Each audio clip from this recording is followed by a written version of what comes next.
काठमाडौँको भिडभाडबाट केही पर शान्ति र आध्यात्म खोज्दै म पुगेँ गोकर्णेश्वर मन्दिर नजिकै रहेको उत्तर वाहिनीतर्फ।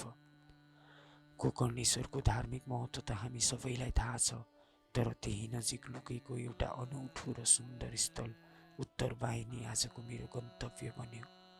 बागमती नदी यहाँ उत्तरतर्फ बग्ने भएकाले यस स्थानलाई उत्तर वाहिनी भनिन्छ, जुन हिन्दू धर्ममा अत्यन्त पवित्र मानिन्छ।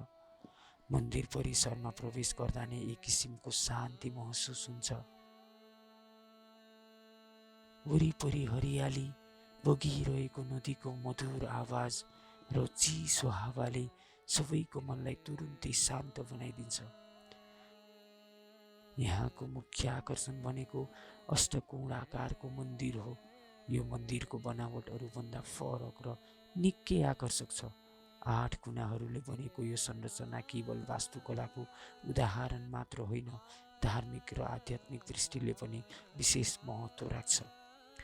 यस मन्दिरमा विशेषतः कान्ति भैरवको पूजा अर्चना गर्ने गरिन्छ, जसलाई धेरैले ऊर्जाको केन्द्र पनि भन्ने गर्दछन्। नदीको पारिपट्टि रहेको पञ्चमुखी हनुमानको मन्दिरले यस स्थानको धार्मिक महत्त्व अझ धेरै बढाएको छ।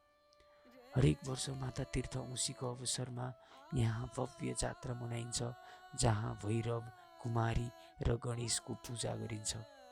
इतिहासतर्फ फर्केर हेर्दा लिच्छवीकालीन समयदेखि नै यस स्थानलाई पूजनीय मान्दै आएको छ।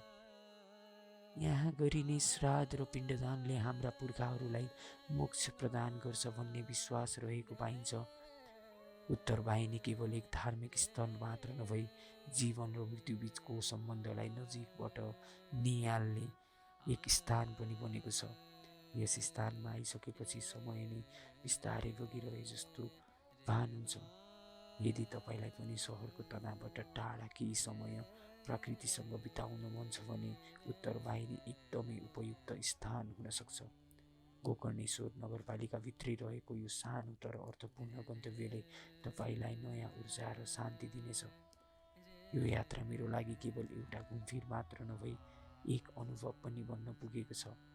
यदि तपाईँलाई पनि यस्तै ठाउँ घुम्न मनपर्छ भने एकपटक छुटाउनै नहुने ठाउँ हो उत्तर वाहिनी।